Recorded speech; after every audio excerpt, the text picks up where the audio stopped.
talk about our next guy. Let's stay in the state of Alabama, shall we? Let's talk about Troy hiring Gerad Parker.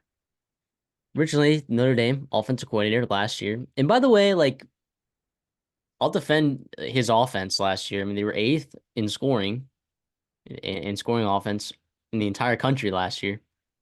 That's pretty good. That's pretty good. He was also at West Virginia as the offensive coordinator there for a couple of years, in between Will Greer and our guy Garrett Green. Well, actually, yeah, I guess so. I guess so. I don't know who the quarterback would have been after what's his name? Transferred to Troy, actually. But anyways, Penn State, he was wide receiver coach there. He was also Duke wide receiver coach. And he was actually he has been a head coach before. He was a head coach for 6 games as the interim head coach for Purdue, and he went 0-6. So also have to think about that is a pretty decent resume to me. That's a pretty decent resume, especially for uh, to get a guy like that, a G5 program like Troy. I would say that's pretty okay. That's pretty okay. I know you might feel a little bit differently. Let me hear what you got to say about Gerad Parker.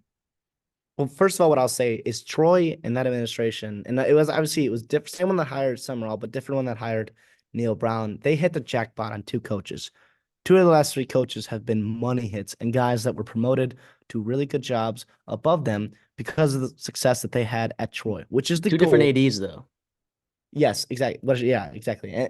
Which is the goal. If this hire works out, I've written my notes here. If this hire works out, like Parker will not be here in 4 years. Like that's the reality. Like either way, I think he won't be here in 4 years. But obviously he'll go to another place. And if he really hits again, like Summerall did, like Neil Brown did, he'll go up in a level and return back to the Power Five or Power Two, whatever you want to call it. I do think you mentioned to get a program like Troy to get a Power Five coordinator, especially, well, I mean, Notre Dame is not really in the Power Five, but you know what I mean. A, a very high level programs coordinator is a pretty impressive thing to do. And that speaks volume to the amount of, you know, influence and money this program has down in the Sun Belt. And obviously the Sun Belt, you mentioned it, we covered it all year. Very competitive Sun Belt, right? You got a lot of change happening at the top with Troy and James Madison. A lot of continuity though, with a lot of other coaches though and programs. Kane Womack, another guy, going to be replacing them at South Alabama, we talked about earlier. But yeah, the expectation here, oh, I don't know. He's young. He's only in his 40s, which is good, right? But they have won 8 Sun Belt titles since 2006. That is pretty damn good. 3 in the last 8 years. Yeah. This is a program that is humming right now, and it's to take over and continue that success. I know that is hard after with the transfer portal and everything that happens with NIL after losing a coach. I know it's hard to come into a program and have to re-recruit all the players that were really good and help you win a conference title a year ago, right? But I don't know if I love this. It's giving me major Chip Lindsey vibes, right? He's a guy that came over from Auburn and Arizona State to come over to Troy to be their head coach. He's obviously, I think he's over at North Carolina right now as their OC.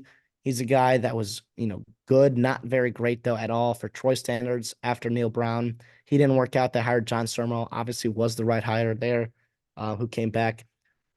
He does have ties to Jared Parker does have ties to Neil Brown, right? They were together back in West Virginia, which is a good thing there for Troy fans. Obviously, more Neil Brown is better, obviously, but I don't know. The staff is bringing over some guys from Notre Dame.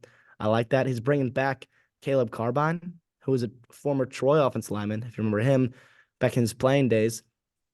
He'll come back, who joins actually Parker from Notre Dame to be the O-line coach at Troy, which is pretty interesting there. Exciting for him and obviously Troy fans alike. I don't know, man. I just have a weird feeling about this. I didn't love what they did offensively, schematically at Notre Dame. I know they were breaking in some new young wide receivers. Obviously, Sam Hartman's first year in a different offense was tough for him.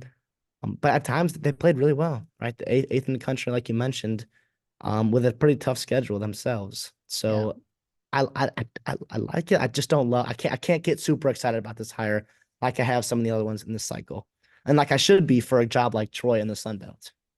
Yeah, I'd say three there are 3 games that Sam Hartman played not good in. You had the Ohio State game, you had the Louisville game, and then you had the Clemson game. He did not play well in any of those games, right? And Sam Hartman's a good quarterback. But like you said, he was in this slow mesh read, RPO offense at Wake Forest for a number of years. Adjusting is a lot, certainly. I will say at West Virginia, the year before he came, they were horrible because that was the year after Will Greer came. I think they averaged like 20 points per game. They were abysmal. They were terrible. Bottom feeder offense. And when he came that next year, they immediately improved. They were not an unbelievable offense, but they immediately improved with subpar quarterback play. So I will give him that. He's done a really good job with rushing attacks everywhere he's been. He's had 1,000-yard rushers both years that he was at West Virginia. Aldrich Estime this year, of course. And Troy's kind of bread and butter this year was look, Gunnar Watson was a really good quarterback this year. But Kamani Vidal was kind of their bread and butter down the stretch. And when they couldn't get Mm. him going against Duke, it was tough picking. It was tough going for Troy. So you're looking at a guy that I think is going to be able to effectively run the ball the way that Troy wants to. And they got some bigger boys than I think some of these other teams in the Sun Belt. So I know you always say, oh, this team's going to lean on this other team, right? Well, I think Troy that might be some of what they do. That might be some of what they do. So I don't hate this as much as you hate this, but I'll say I sneakily like Nathan Burton. Do you see that he brought in defense coordinator at Kennesaw State? I think he was pretty good, man. He's also defense coordinator at Georgia Tech for a couple years. Didn't necessarily work out there, but I like it. I like it. We'll see who he hires as his offensive coordinator. It will probably be, I don't know. You think Gerad Parker's gonna kind of let it go, or you think he's gonna kind of want his hands in this offense? He'll probably want his hands in this It's offense. This is his first head coaching job. That's the thing. You don't want it to go wrong, but also like, is he going to be overwhelmed? Right? Does he want that help? Does he want to be more of an overseer kind of guy?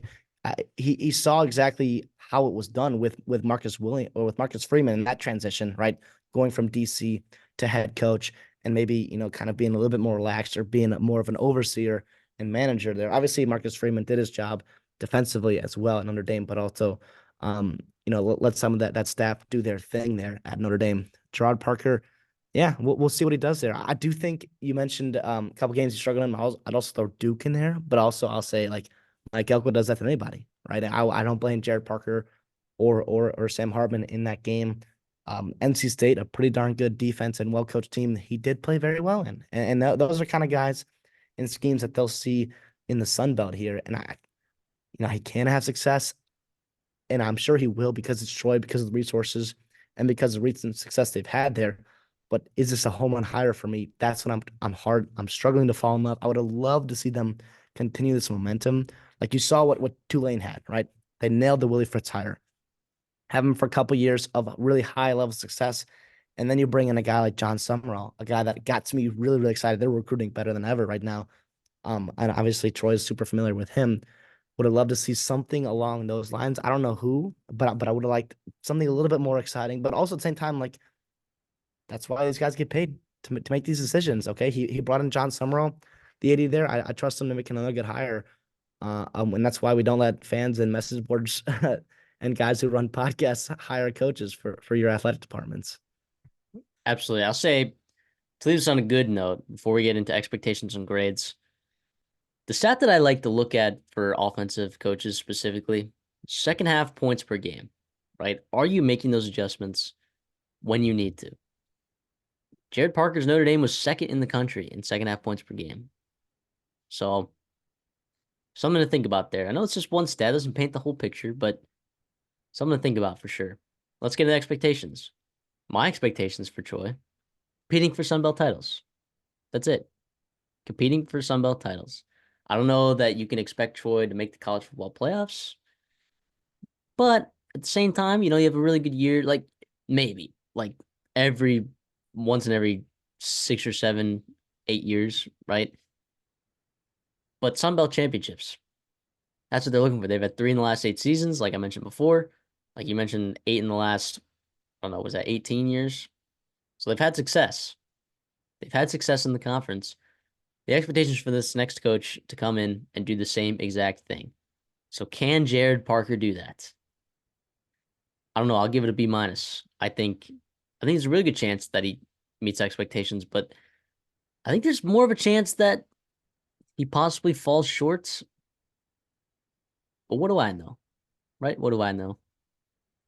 Yeah, I'm gonna go C plus there as well, or C plus there. I do think he's gonna fall short of expectations as well. Um, I do think they'll be able to compete in the Sun Belt for sure. Can they win as many championships like they did under Summerall and Neil Brown? I don't know for sure.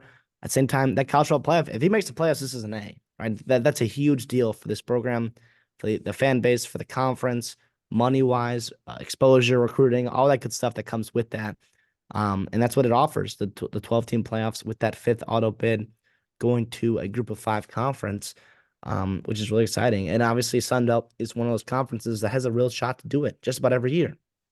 And Troy, with their ability to maintain and to collect that talent, which I do think he's a good enough recruiter to get that done there at Troy, they can do it with the talent there. But I do think, like you said, more often than not, if this simulates 100 times, I think 30, 40 times that this happens. I think he fails expectations.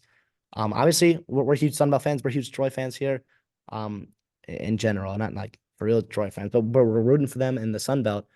So we love to see him succeed. And obviously, for Troy fans, I know you guys want to as well. Let us know in the comments what you guys think about this hire. Are we wrong? Are we right? Cause for concerns, cause for intrigue and excitement. What else you got there for us? Well, I don't know.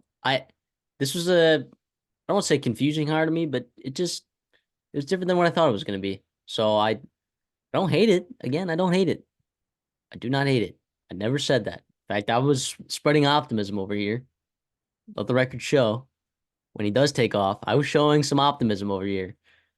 Right, but we'll see. We'll see if he can get it done year one. Right, that's still a tough ask.